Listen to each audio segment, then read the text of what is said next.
from James Harden's performance out there and what it was like incorporating him into everything that you guys did today? Well, he stuffed the stat sheet. Wow, almost a quadruple double. But I mean, obviously James is a brilliant basketball player, and we got to incorporate him, find a way to make this thing gel, and put him in a position to do what he does, and for him to make each of our guys better.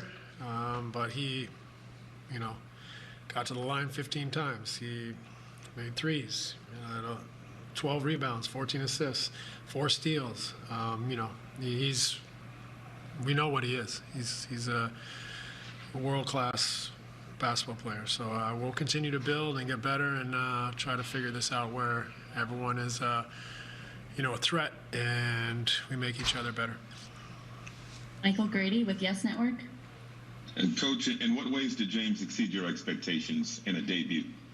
Well, I just think, he's had obviously a very strange start to the season, stop-start year. He's not in his best condition yet. So for him to do as many things as he did on the basketball floor tonight was incredible. And, it's great to get one under his belt and for him to kind of, feel his teammates in the building, and we'll just keep building. But he was, incredible for a guy who, like I said, is just trying to get himself in shape. And the guys, around him and guys making plays, Bruce Brown, the big three late, there's going to be a lot of talk about, Kyrie, Kevin, and James. But, how important are those other guys on the roster? Well, it can't just be, your top guy, your top 2, your top 3 guys. You got to play team basketball. Everyone's got to be a threat. Everyone's got to play their role, know their role. And so those are things we have to figure out. But, I thought I was exceptional tonight, Joe played well, Bruce played well, Jeff gave us some important veteran experience, and you go down the line and guys contributed. So it was I think a game that could have gone the other way.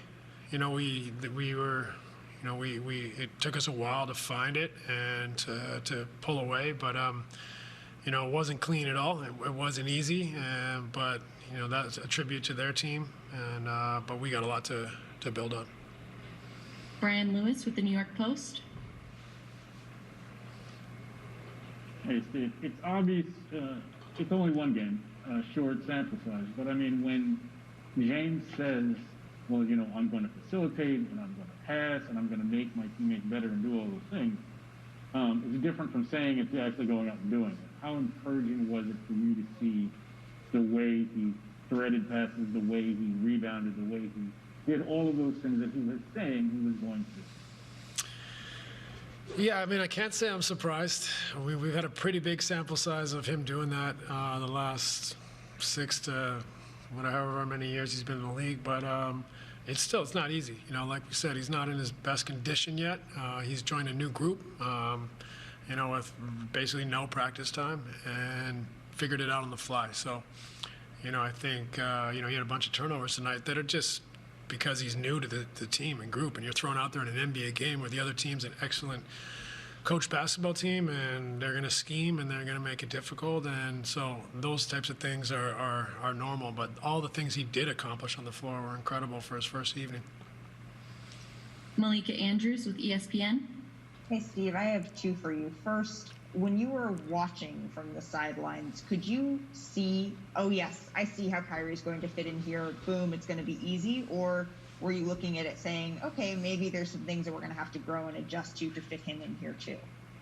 I think we're going to have to continually find how it all works to its best level, to the most effective and efficient standard. But, like throwing Kyrie in the mix makes us better. It's a good problem to have, trying to figure out, where they can coexist to their highest level and standard. So I think it takes time. I think it's going to be an adjustment for everyone, but it's an incredible problem to have, and something that I think we'll relish trying to decipher. And secondly, there was a moment where, Kevin kicks out to Bruce Brown. You have James Harden, all smiles. Was this I mean, where did this rank in terms of fun that you've had coaching a game this year? Because it sure looked like the players were enjoying themselves.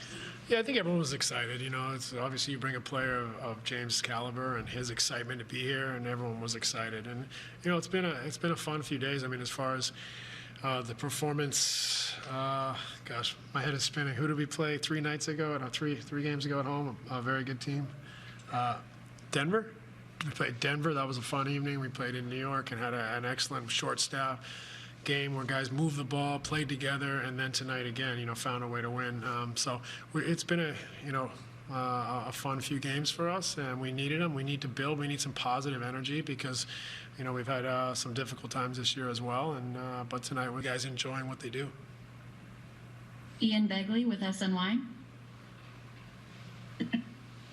It's Steve, just I guess over the last couple of days and then moving forward, how much do you lean on or will you lean on Mike D'Antoni in terms of getting to know James's game and how best to implement him?